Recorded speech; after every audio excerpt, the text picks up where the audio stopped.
மக்கள் வணக்கம். மீண்டும் இந்த ஆலயம் நிகழ்ச்சிக்கு உங்கள் அனைவரையும் வரவேற்பதில் மிக்க மகிழ்ச்சி. நாள்தோறும் ஒரு திருக்கோவிலை பார்த்து கொண்டு வருகிறோம். பரிகாரங்களுக்காக என்றில்லாமல் இறைபக்திக்காக ஆலயம் செல்வதே நல்லது. அந்த வகையில் இதோ இந்த ஆலயம் நிகழ்ச்சி உங்களுக்காக.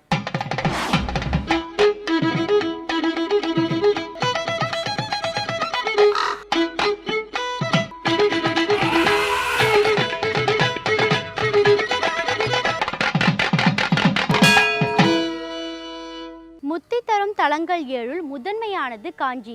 நகரேஷி காஞ்சி என்று வடமொழியில் புகழ்ந்து கூறப்படும் காஞ்சியில் புகழ்பெற்ற திருக்கோவிலே காஞ்சி காமாட்சி திருக்கோவில்.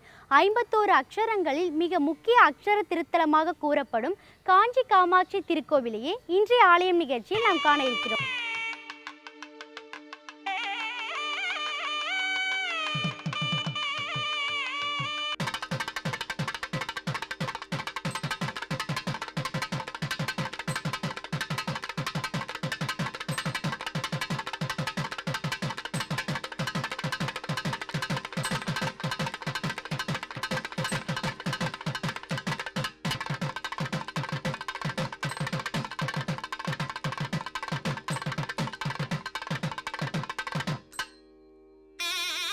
தமிழகம் திருக்கோயில்கள் திருநாடு.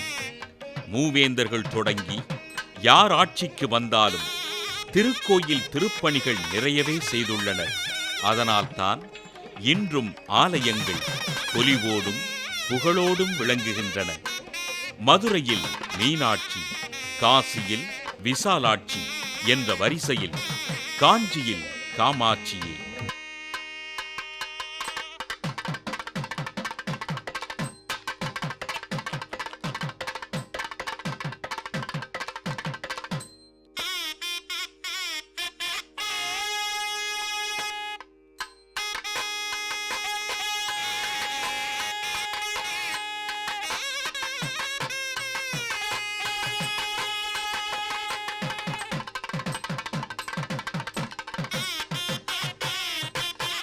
காஞ்சி மாநகரில் அறம் வளர்த்த நாயகியாய், அசுரரை அழித்த சக்தியாய், அருள் ஜொலிக்கும் ஆதிசக்தியாய், பராசக்தி காமாட்சியாக வீற்றிருந்து இன்றும் தம்மை நாடி வருவோர்க்கெல்லாம் நன்மையளித்து வருகிறாள். கிழக்கு நோக்கி ராஜகோபுரத்துடன் திகழ்கிறது இந்த திருக்கோயில்.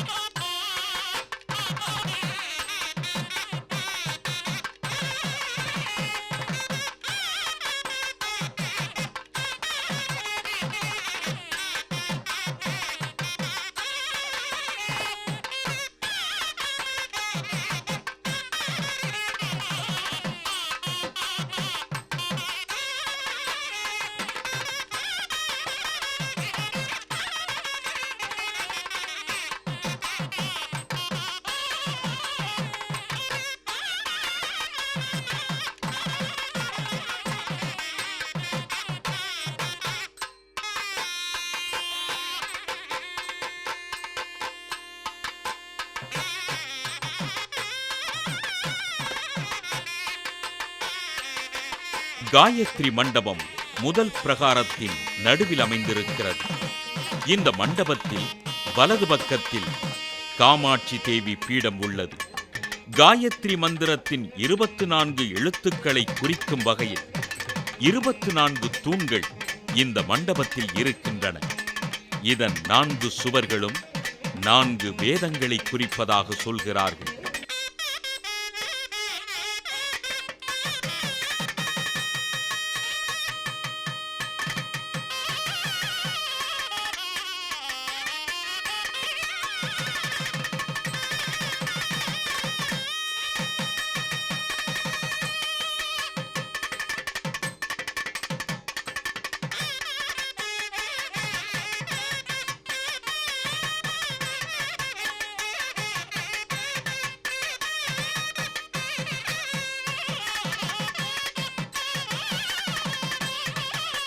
இந்த காம கோட்டத்தில் காமாட்சி தேவி, தபஸ் காமாட்சி, பங்காரு அல்லது ஸ்வர்ண காமாட்சி, அஞ்சன காமாட்சி, உற்சவ காமாட்சி என்று 5 வடிவங்களில் காமாட்சி அருள் புரிகிறாள். தென்கிழக்கு திசையை பார்த்தபடி பத்மாசனம் செய்தமர்ந்து அருள் புரிகிறாள் காஞ்சி காமாட்சி. அங்குச பாசமும் கரும்பு வில்லும் பூவும் ஏந்தி 3 விழிகளுடன் ராஜராஜேஸ்வரியாக அழகாம்பிகையாகவும் காமத்தை நெறிப்படுத்தும் காமேஸ்வரியாகவும் காட்சியளிக்கும் காஞ்சி காமாட்சியை திரிபுர சுந்தரி, சக்கர நாயகி என்றெல்லாம் அன்பர்கள் போற்றி வழிபடுகிறார்கள்.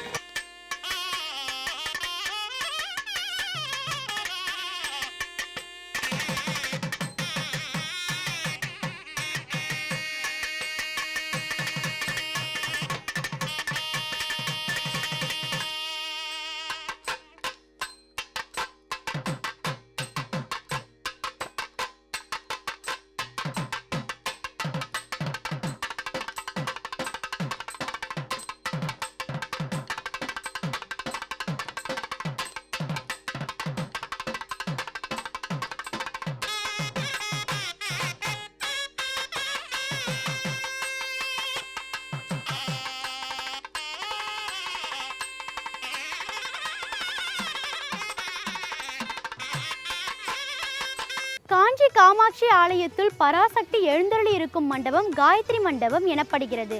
காமகோடி பீடத்தில் எழுந்தருளி இருக்கும் அம்பிகை அனைத்து சக்திகளுக்கும் ஆதாரமாக விளங்குகிறாள்.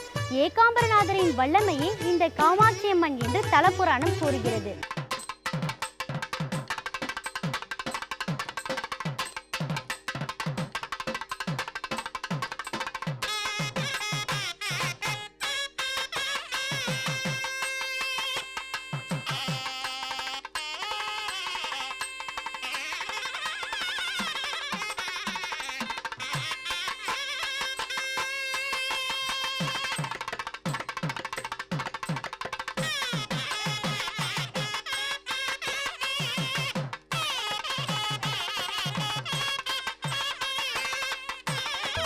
பந்தகாசுரனால் பெரிதும் அவதிக்கு உட்பட்ட தேவர்கள் அம்மையை வேண்டினார்கள். அதோடு கிளிகளாக மாறி செண்பக மரத்தில் வாழ்ந்தபடி இறைவியை வணங்கி வந்தார்கள்.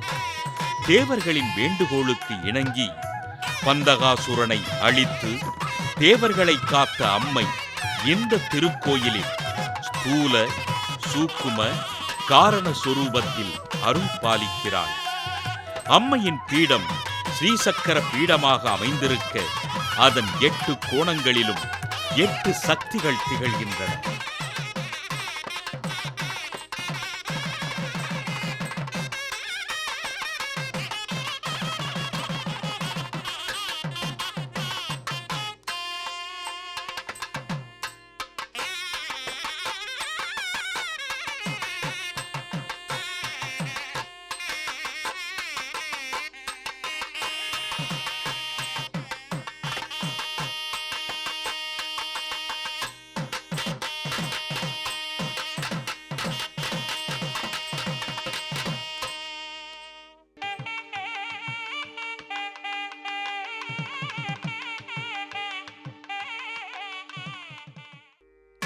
யுகங்கள் தோறும் முனிவர்கள், ரிஷிகள், தேவர்கள் அம்மையை பூஜித்து வந்துள்ளதாக தலபுராணம் தெரிவிக்கிறது.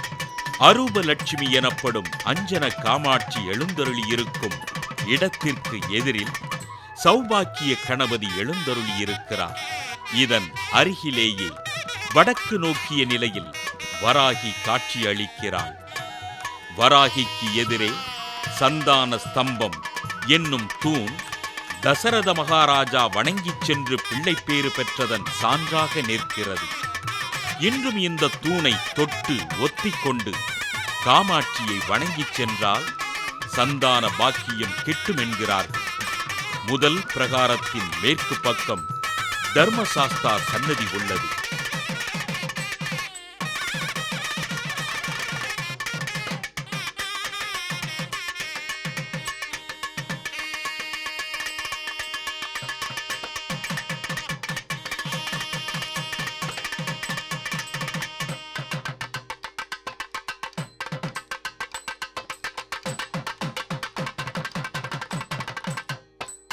காமகோடி காமாட்சி இருக்கிற இடத்துக்கு பேர் காயத்ரி மண்டபம்னு பேர்.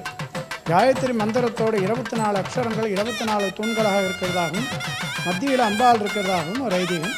இந்த காயத்ரி மண்டபத்துக்கு கீழே இந்த தேவர்கள்லாம் அந்த பிலாகாசம் அந்த பிலாகாசத்து வழியாக தான் அம்பாள் ஆவிர்வாகமானதாக ஒரு ஐதீகம். ஐப்பசி மாதம் பூர நட்சத்திரத்தில் அந்த பிலாகாசம் காயத்ரி மண்டபத்துக்கு கீழே வியாபிச்சு இருக்கிறதாகவும் அதனால் காயத்ரி மண்டபத்தை யாரும் மிதிக்கக்கூடாதுன்னு ஒரு இது இருக்குது. அம்பாளை பிரதிஷ்டை பண்ணவர் துர்வாசர் அம்பாளை பிரதிஷ்டை பண்ணிவிட்டு சௌபாகிய சிந்தாமணின்னு ஒரு கிரமம் பண்ணியிருக்கார்.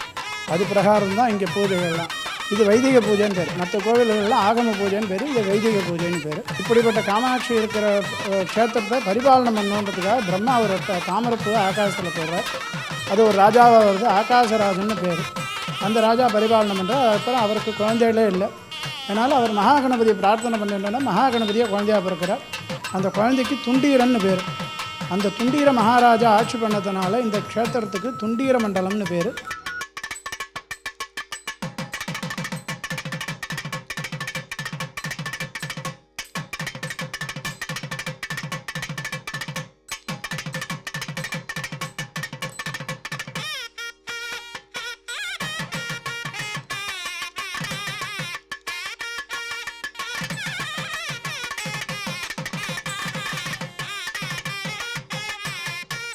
எப்படி பார்த்தாலும் அன்னை காமாட்சியம்மன் திருக்கோயில் வரலாற்று சிறப்பும் தொன்மையும் உடையது என்பதை உணர முடிகிறது.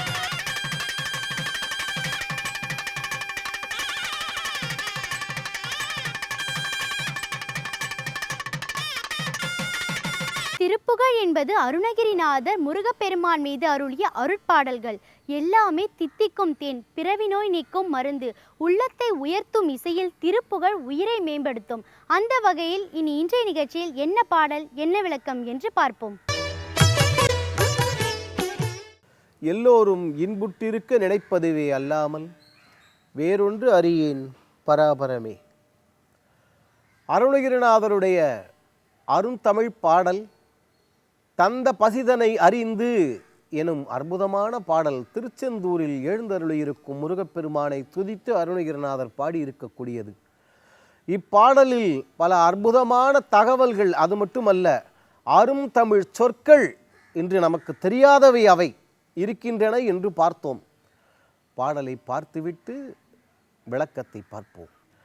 தந்த பசிதனை அறிந்து மூலை அமுது தந்து முதுகு தடவிய தாயார் தம்பி பணிவிடை செய் தொண்டர்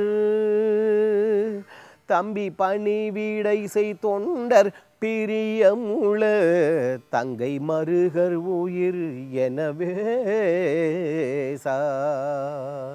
மைந்தர் மனைவியர் கடம்பு கடனுதவு வந்த வரிசை மொழி பகற்கேட வந்து தலை நவிர வீழ்ந்து தரை போக மயங்க ஒரு மகிட மிசையேறி அந்தகனும் என்னை அடர்ந்து வருகையினில் அஞ்சல் என ஒரு மயில் மேல் நே அந்தகனும் என்னை அடர்ந்து வருகையினில் அஞ்சல் என வலிய மயில் மேல் நே அந்த மரலியோடு உகந்து மனிதன் நமது அன்பன் என மொழிய வருவாயே சிந்தை மகிழ் மலை மங்கை நகிலினைகள் சிந்து பயமையிலும் மயில் வீர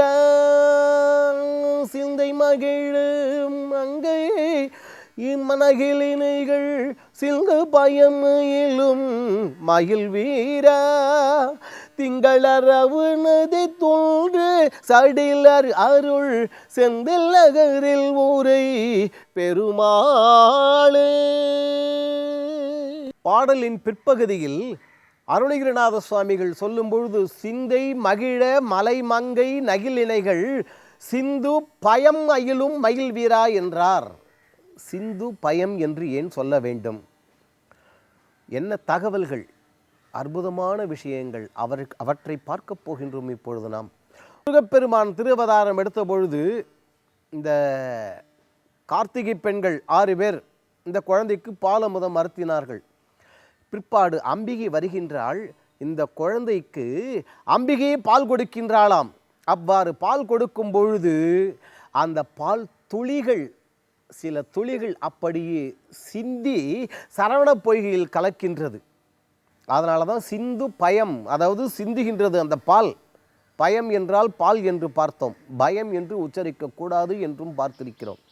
அவ்வாறு பால் சிந்திய பொழுது அந்த சரவண பொய்கையில் இருந்த ஒரு 6 மீன்கள் இந்த பாலை தண்ணீரில் சிந்தியன அல்லவா, அந்த துளிகளை அருந்தின.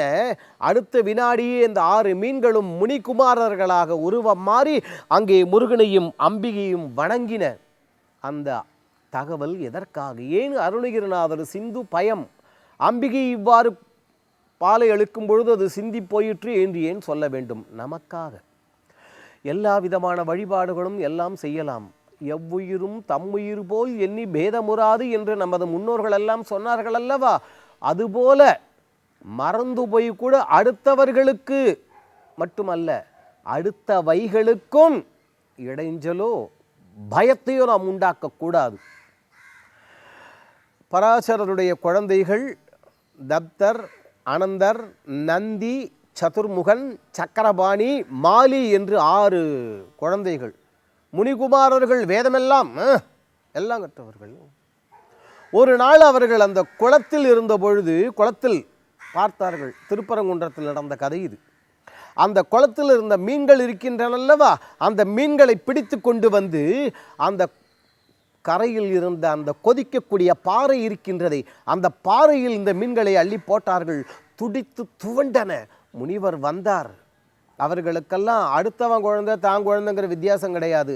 தவறு செய்தவர்கள் யாராக இருந்தாலும் அவர்கள் கண்டிக்கப்பட வேண்டியவர்கள், தண்டிக்கப்படவும் வேண்டியவர்கள் என்பவர்கள் அவர்கள்.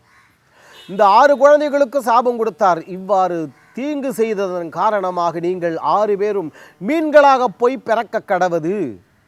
ஐயோ என்று அழுதார்கள். முனிகுமாரர்களாக இருந்து வேதம் பயின்று இவ்வளவு நல்ல புத்தி இருந்தும் தவறு செய்து விட்டோமே என்று அழுத பிற்பாடு சொன்னார், அங்கே முருகப்பெருமான் அவதாரம் எடுப்பார்.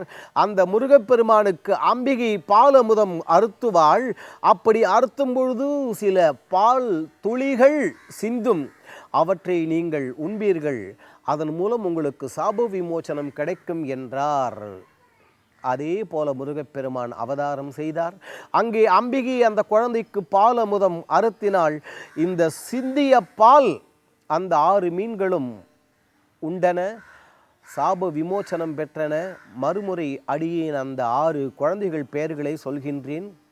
தப்தர், அனந்தர், நந்தி, சதுர்முகன், சக்கரபாணி, மாலி என்று சொல்லக்கூடிய அந்த 6 குழந்தைகளும் முனிகுமாரர்களும் சாப விமோசனம் பெற்று பிற்பாடு முருகப்பெருமான் உத்தரவுப்படி திருப்பரங்குன்றத்தில் சென்று அங்கே முருகனுடைய உபதேசத்தை ஏற்று உயர்ந்த நிலை அடைந்தார். இதைத்தான் அருணகிரிநாதர் அங்கே குறிப்பால் நம்மை யூகித்து உணர வைக்கின்றார். சிந்தை மகிழும் மலை மங்கி நகிலினைகள் சிந்து பயம் அயிலும் மயில் வீரா என்று. அப்படிப்பட்ட அந்த அம்பிகை ஆறுமுகனுக்கு மட்டுமல்லாது ஆறுமுகனோடு சேர்த்து நம் எல்லோருடைய உள்ளங்களிலும் இல்லங்களிலும் எழுந்தருளி எல்லா விதமான மங்களங்களையும் அருள வேண்டுவோம். அவள் அருளுவாள். சரி நேயர்களே, இன்றைய ஆலயம் நிகழ்ச்சியில் இடம்பெற்ற கருத்துக்களும் காட்சிகளும் உங்கள் அறிவுக்கு விருந்தாக அமைந்திருக்கும் என்று நம்புகிறோம். இந்நிகழ்ச்சி குறித்த உங்கள் கருத்துக்களை எங்களுக்கு தெரியப்படுத்துங்கள். மீண்டும் வேறொரு ஆலயம் நிகழ்ச்சியில் உங்களை சந்திக்கும் வரை உங்களிடமிருந்து விடைபெறுவது சரண்யா. நன்றி, வணக்கம்.